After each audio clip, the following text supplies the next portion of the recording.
बिस्मिल्लाहिर्रहमानिर्रहीम। इय्याका नअबुदु व इय्याका नस्तईन। रब जलील से दुआ है कि आप लोगों को दोनों जहां में कामयाबियां नसीब फरमाए। अच्छा बेटे, आज मेंडल्स लॉ ऑफ सेग्रीगेशन हम पढ़ेंगे। इससे पहले हम दो टॉपिक जो है पढ़ चुके हैं। ये नेक्स्ट टॉपिक जो है मेंडल्स लॉ ऑफ सेग्रीगेशन है, या इसे मोनोहाइब्रिड क्रॉसेस बी कहते हैं। यानी लॉ ऑफ सेग्रीगेशन जो है मोनोहाइब्रिड क्रॉसेस को डील करता है।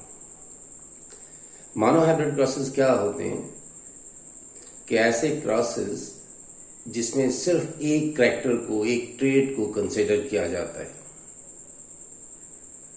The crosses that involve only one trait called monohybrid cross. और ऐसी ऑफस्प्रिंग और इनकी जो ऑफस्प्रिंग है उसे हम मोनोहाइब्रिड्स बोलते हैं। उस क्रॉस को जो एक ट्रेट को डील करेगा उसे हम मोनोहाइब्रिड क्रॉस बोलेंगे, और उसके रिजल्ट में जो ऑफस्प्रिंग पैदा होती है that offspring is known as monohybrid. उसको हम मोनोहाइब्रिड बोलते हैं। तो मेंडल ने ये जो ट्रू ब्रीड उसने 11 ईयर्स में डेवलप किए थे, मतलब round seeded plants, wrinkled seeded plants, या टाल plants, dwarf plants, yellow seeded and others जो ट्रू ब्रीड उसने डेवलप की थी, उनको वन बाय वन सबको आपस में क्रॉस करवाएगा। फॉर एग्जांपल ये मैंने लिखा है कि राउंड सीडेड प्लांट्स को उसने true breed wrinkled seeded plant के साथ क्रॉस करवाया। तो he called these true breed varieties are first parental generations. ये ट्रू ब्रीड वैरायटीज को उसने फर्स्ट पेरेंटल जनरेशन का नाम दिया, यानी P1 जनरेशन। ठीक है, जो उसने as result of their experiments develop की थी। जब उनको क्रॉस कराया गया तो जो उनकी ऑफस्प्रिंग आई थी उसको उसने F1 जनरेशन बोला, फर्स्ट फिलियल जनरेशन। तो when he cross the round seeded plants with the wrinkled seeded plants in F1 generation, all the plants were round seeded. कि F1 जनरेशन में तमाम प्लांट्स राउंड सीडेड थे। तो उसे वो character जो F1 में अपीयर हुआ, he called that character as a dominant character. उसको उसने डोमिनेंट करैक्टर बोला। और जो दब गया, that remain mask in the F1 generation, जो F1 जनरेशन में मास्क हो गया, he called that generation as, या ट्रेट एज रिसेसिव ट्रेट। यानी जो रिंकल्ड था वो F1 जनरेशन में अपीयर नहीं हुए। F1 जनरेशन में जितने भी थे वो सारे के राउंड सीडेड प्लांट्स थे। ठीक है, तो he called this round character as a dominant character, और रिंकल्ड करैक्टर को उसने, क्योंकि ये दब गया F1 में अपीयर नहीं हुआ, F1 में सारे के सारे राउंड सीडेड प्लांट्स थे, इस वजह से उसने ये रिंकल्ड सीडेड प्लांट्स को रिसेसिव बोला और राउंड सीडेड प्लांट्स को उसने डोमिनेंट कहा। ठीक है, अच्छा, फिर उसने क्या किया, he developed the F2 generation by allowing the F1 to be self-fertilized. यानी he allowed the F1 generation to be self-fertilized. उसने F1 जनरेशन को आपस में क्रॉस करवाया।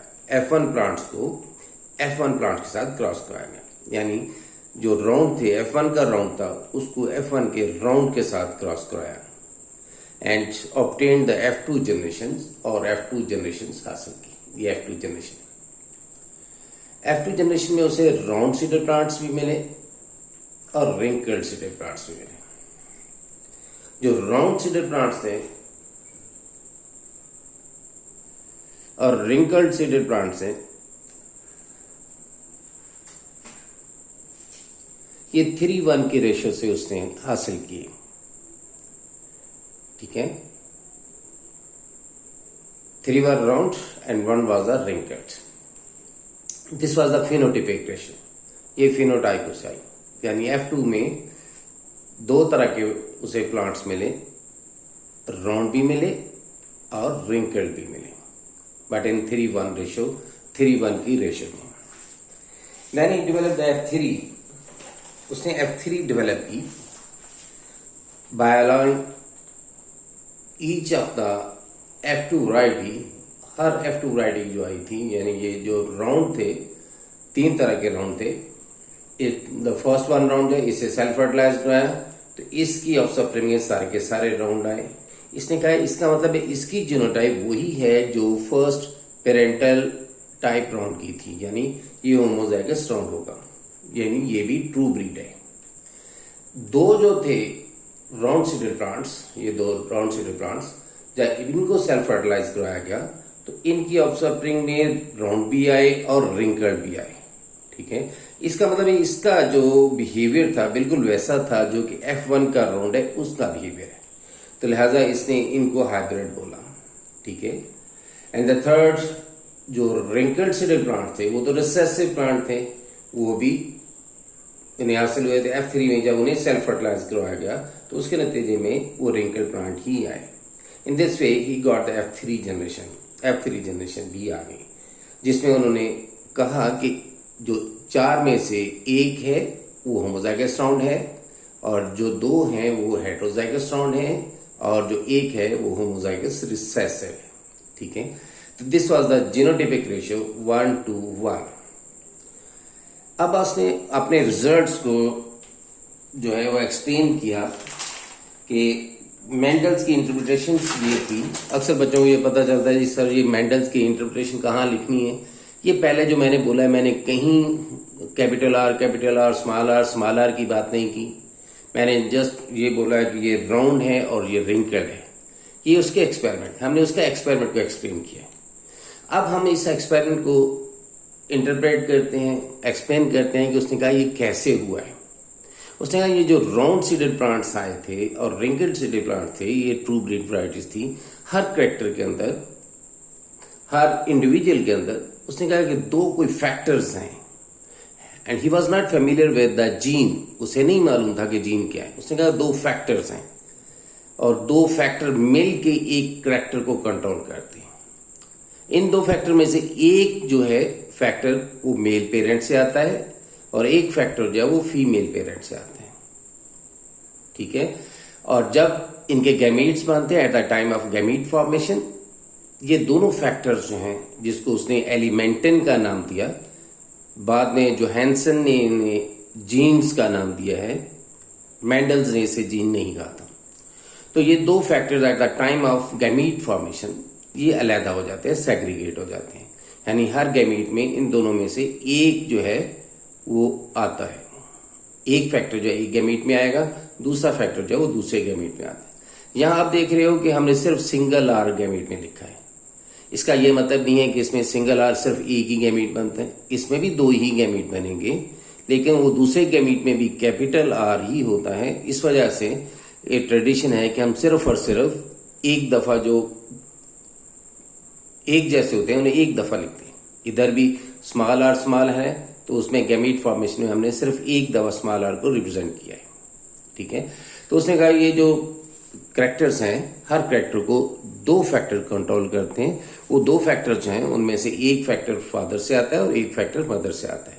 But at the time of gamete formation and each factor is segregate हो जाता है in the gametes, और each gamete will receive one of the 2 factors, और हर गैमीट जो है इन 2 फैक्टर में से एक फैक्टर को रिसीव करेगा। ठीक है, फिर जब उसने कहा कि F1 बनी है तो दोबारा ये जो गैमीट्स हैं आपस में फर्टिलाइज हुए, तो ये दोनों फैक्टर्स हैं F1 में फिर इकट्ठे हो जाते हैं। ठीक है, इनमें से एक फैक्टर जो है वो डोमिनेट है। उसको हमने जो बाद में उसे ट्रेडिशन है कि जो डोमिनेंट है उसको हम कैपिटल अल्फाबेट से लिखते हैं, और जो रिसेसिव है उसे हम स्मॉल अल्फाबेट से लिखते हैं। ठीक है, F1 डेवलप की। F1 को जब सेल्फ फर्टिलाइज करवाया गया तो आप देख रहे हो कि यहां फिर गैमीट बने। अब हमने 2 लिखे अलग अलग क्योंकि ये सेपरेट है। एक गैमीट में कैपिटल आर चला गया, दूसरे गैमीट में स्मॉल आर चला गया। इसी तरह ये पेरेंट है, इसमें से एक गैमीट में कैपिटल आर, दूसरे गैमीट में स्मॉल आर। ठीक है, जब इन्हें आपस में फर्टिलाइजेशन हुई, रैंडम फर्टिलाइजेशन होती है कि अगर ये कैपिटल आर है, ये इस कैपिटल आर के साथ भी मिल सकते हैं और ये कैपिटल आर इसके साथ भी मिल सकता है। अगर ये इसके साथ मिलता है तो हमें कैपिटल आर होगा। तो जहां भी कैपिटल आर आएगा, डोमिनेंट आएगा, वो अपने आप को एक्सप्रेस करेगा। तो ये कैपिटल आर राउंड, ये दूसरा कैपिटल आर स्मॉल आर, ये देख रहे हैं ये भी राउंड है क्योंकि कैपिटल आर यहां मौजूद है। उसने स्मॉल आर जो रिसेसिव था उसको सप्रेस कर दिया।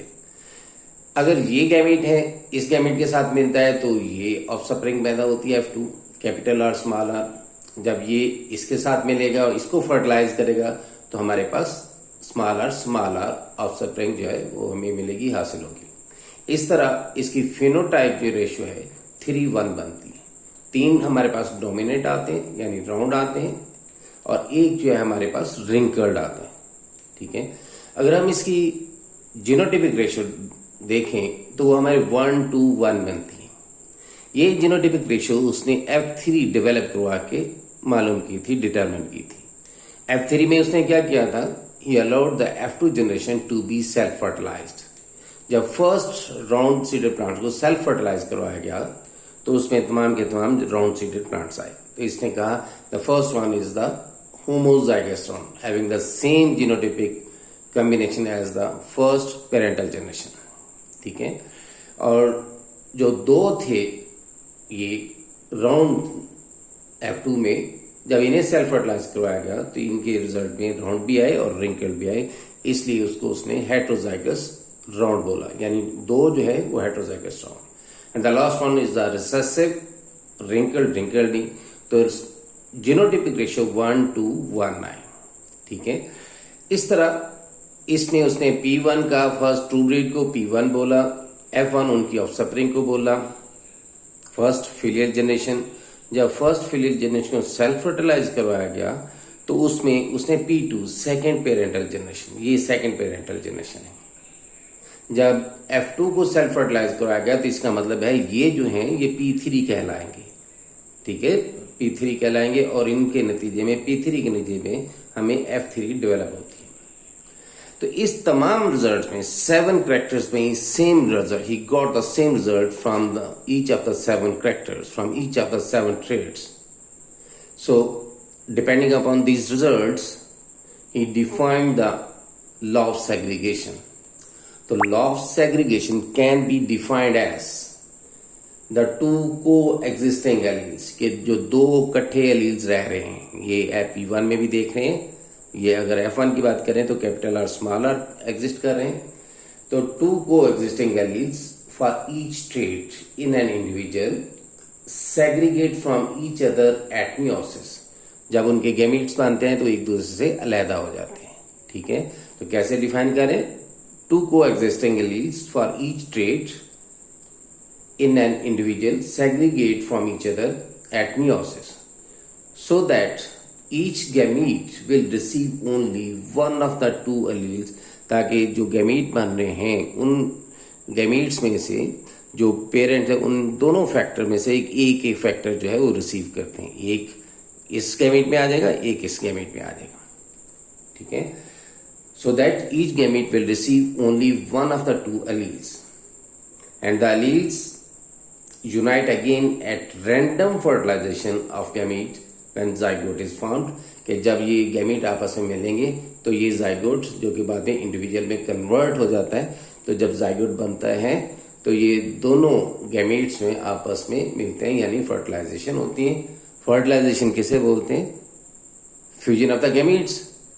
तो इस तरह ये डेफिनेशन दोबारा सुने, to coexisting alleles for each trait in an individual segregate from each other at meiosis so that each gamete will receive, कि हर गैमीट जो है वो रिसीव करेगा उन दो फैक्टर में से एक फैक्टर को। each gamete will receive only one of the two factors। ये हम अलील बात कर रहे हैं लेकिन मेंडल ने फैक्टर बोला था। बाद में जोहानसन ने इसे जीन्स और अलील की बात की है। And these alleles unite again at random fertilization of gamete when zygote is formed। ठीक है, इस तरह अगर क्वेश्चन आ जाता है कि जी how can you define the law of segregation, explain it, तो आपने बिल्कुल इसी तरह ये जो मैंने बोर्ड में लिखा है इसको लिख के एक्सप्लेन कर देंगे इसी तरह। पहले उसका एक्सपेरिमेंट, पहले हम बात नहीं करेंगे कैपिटल आर स्मॉल आर की, सिर्फ ये बोलेंगे राउंड को रिंकल के साथ क्रॉस करवाया तो F1 आई, F1 में सारे के सारे राउंड थे, राउंड को उसने डोमिनेंट बोला, क्योंकि जो F1 में अपीयर होता है उसको डोमिनेंट कहा जाता है। ठीक है, फिर उसने F1 को आपस में सेल्फ फर्टिलाइज करवाया तो F2 बनी। तो उसमें 3 जो डोमिनेंट ट्रेड थे, राउंड आए और एक रिसेसिव था, वो आया। फिर उसने F3 बनाई इन F2 को सेल्फ फर्टिलाइज करवा के, जिससे उसे पता चला कि इन जो 3 राउंड थे उनमें से एक राउंड बिल्कुल ऐसा था जिसमें P1 में राउंड है वैसा था। 2 राउंड बिल्कुल वैसे थे जो F1 में राउंड है उनसे रिजेंबल करता था, क्योंकि F1 का राउंड को सेल्फ फर्टिलाइज करवाएं तो तब ये राउंड और रिंकल हासिल होते थे, और लास्ट जो रिसेसिव है उससे तो रिसेसिव ही मिलते थे। फिर आप इसकी जीनोटाइप जो है यानी जेनेटिक बेसिस को एक्सप्लेन करेंगे। फिर आप कैपिटल आर को एक्सप्लेन कर दें, ये होमोजाइगस है, दिस इज द इंटरप्रिटेशन। ठीक है, कि उसने 2 फैक्टर्स हैं जिसमें आप ये बताएंगे कि हर कैरेक्टर को 2 फैक्टर मिलके कंट्रोल करते हैं। ठीक है, और उन 2 फैक्टर में से एक फैक्टर फादर से आता है और एक मदर से आता है। जब गैमीट्स बनते हैं तो इन 2 फैक्टर में से एक फैक्टर जो है गैमीट्स में जाता है, हर गैमीट में एक फैक्टर जाता है। ठीक है, और जब वो गैमीट्स आपस में मिलेंगे तो ये दोबारा ये फैक्टर जो है रीयूनाइट हो जाते हैं। इस तरीके से आप इसको एक्सप्लेन करेंगे, और ज्यादा जोर जो है आप इसकी जो ये ग्राफिक मैथमेटिकल रिप्रेजेंटेशन है इस पे देंगे। क्लियर? लीजिए, अल्लाह ताला आपको खुश रखें और कामयाबियां नसीब फरमाए। हम नेक्स्ट लेक्चर जो है वो डाइहाइब्रिड क्रॉस का Mendel's law of independent assortment का है, जो कि नेक्स्ट वीडियो में मैं करूंगा। तो लिहाजा उसके लिए आपको है कि आप ये रिक्वेस्ट है कि आप अपने जो है इस चैनल को सब्सक्राइब करें ताकि आपको नेक्स्ट लेक्चर भी मिल सके। ठीक है, अल्लाह ताला आपका हामी नासिर हो। अस्सलाम वालेकुम।